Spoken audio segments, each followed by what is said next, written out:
Hello, Nigerians, and all lovers of freedom. Welcome to this special broadcast where we are going to shine the spotlight on a courageous individual who has dedicated his life to fighting for justice and human rights in Nigeria.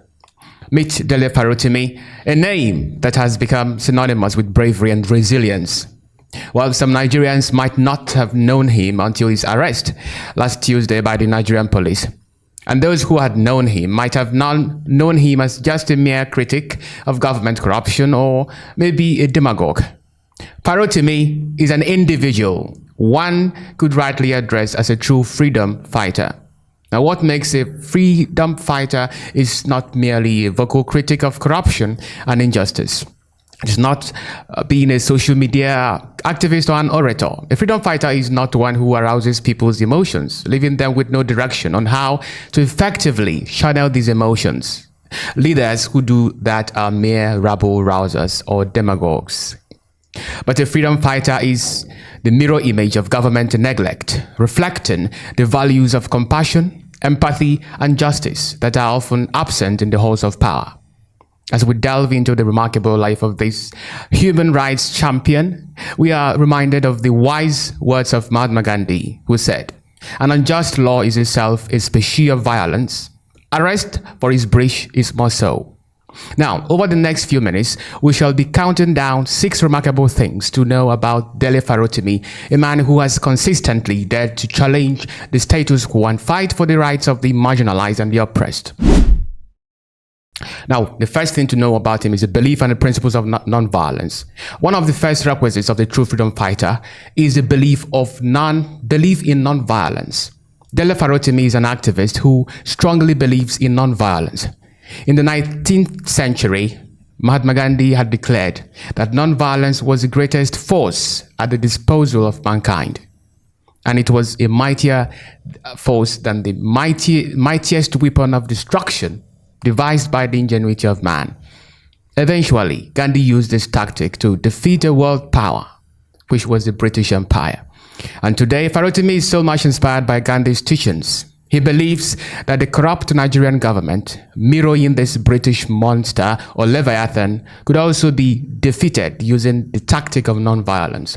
Farotimi has several times called for a revolution. But listen, it is not the kind of revolution witnessed in France in 1789, neither is it the one witnessed in Russia in 1917, no. But strangely enough, Farotimi strongly believes that a revolution can be non-violent if participants are governed by a sense of direction and purpose. Never tell me again that non-violent protest or non-violent revolution is impossible in Nigeria. It is very possible. We must move beyond the mental block that tells us that we cannot have a revolution because the revolution is violent. The revolution does not have to be violent. The only thing on my mind is how to bring about a peaceful revolution in Nigeria. Violence pays the system. It plays into their hands. Eschew violence, but be firm in declaring your rights as human beings and find common purpose with your neighbors. Is there a tribe immune to hunger? Is there any immune to impunity? Is there any religion that is not feeling the bite of insecurity? If you believe that there is a need for Nigeria to turn around, this is a time when you need to be exploring non-violent options that makes it impossible for the state to visit violence on you. On June 12th of 2021, Farotimi posted a popular quote of Mahatma Gandhi, which reads, "I object to violence because when it appears to do good, the good is only temporary. The evil it does is permanent." Now, June 12 was the day the Nigerian government blatantly murdered democracy by annulling the election of Moshood Abiola, widely acknowledged as the winner of the election. Contending that the Nigerian Labour Congress had lost its power of strike, Dele Farotimi called on all Nigerians to sit at home in protest against the established system. And when people have sufficiently understood what we're asking of them, we put it to the test. Okay. There will be a national strike called. It's not a, but I don't own a catapult. I'm not looking for anybody to step onto any street. NLC has lost the capacity to cause strikes. And what is the population of civil servants? We will call a national strike. People will stay in their home. Following the fraudulent election of 25th February 2023, Farotimi was among the few voices who prevented backlash from Nigerians.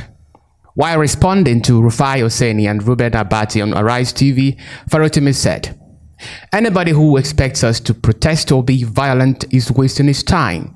No violence, no chaos. This is the time when we will find out whether we are citizens or not." Now, beyond the normal usual street demonstrations, Farotimi has also undertaken unconventional forms of non-violence.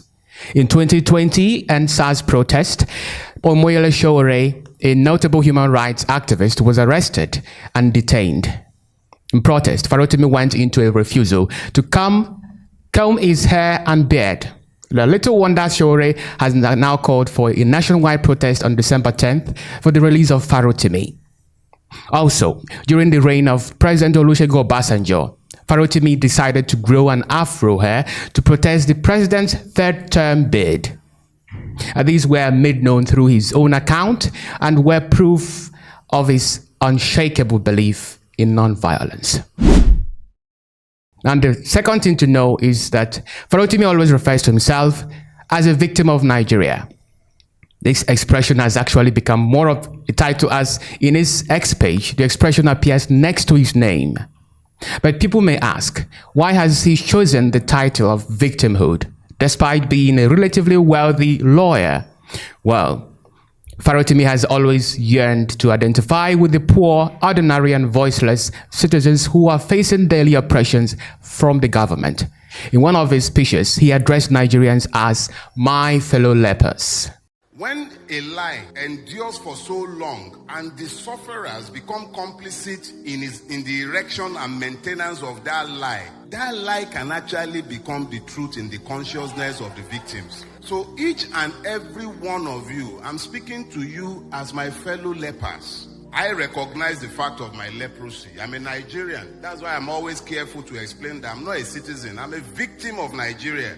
By calling himself a victim of Nigeria, Farotimi is insinuating that even the Nigerians who are genuinely making their own money are ensnared and hindered by the poisonous tentacles of the political class. Now, number 3, belief in radical reforms. The third remarkable thing about Dele Farotimi is his belief in radical reforms in Nigeria. His greatest advocacy centers on the abolition of the 1999 Constitution of the Federal Republic of Nigeria. Now, it is instructive that the 1999 Constitution has lingered for 24 years and is now the longest standing Nigerian constitution since the Clifford Constitution of 1922.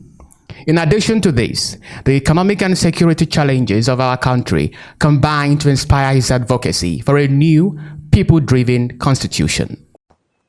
So on that basis, the only office I can possibly accept, the only public office I can ever accept is the one that has a clear mandate to destroy Decree 24 of 1999 and then give the Nigerian people their own constitution and then restructure the entire governance system. That would interest me.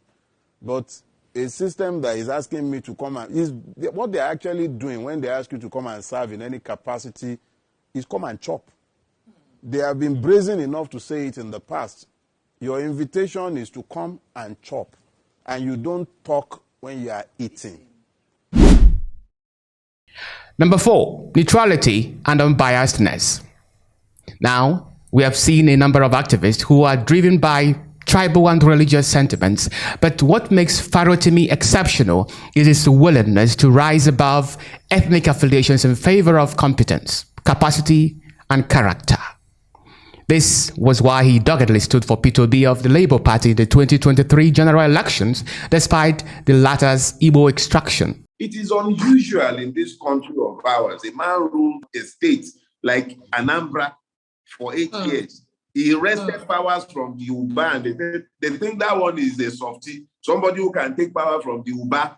These were people who controlled Banuju, or whatever that one's name was. These were murderous people who killed Benaba Azikwe, the MBA chairman, I believe in Onitsha. Look, these were not easy people. Peter Obi fought them to a standstill, took over the state, made the state work to the point where people are clapping years after he had left.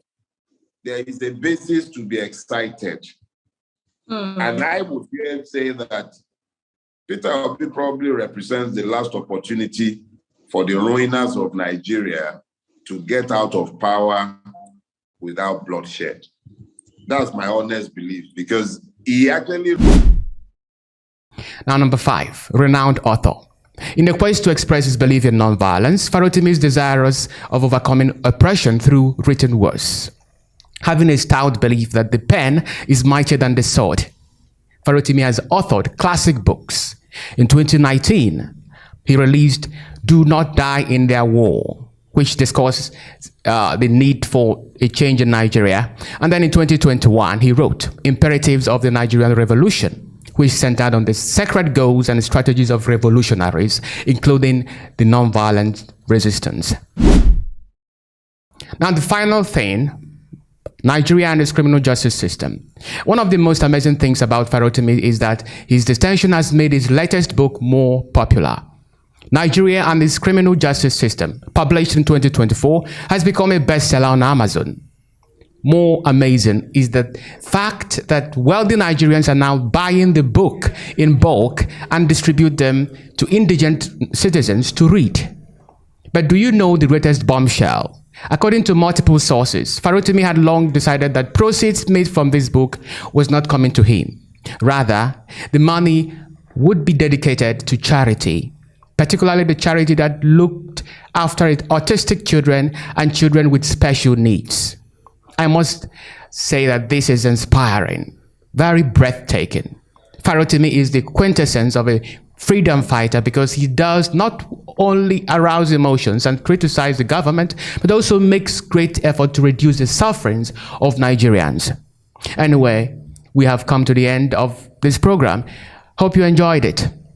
If you did, do not hesitate to hit the like button, make your comments, and then share my videos. Subscribe to the Diaspora Digital Media for more exciting stories. I am Tochukwu Raphael. Have a nice day.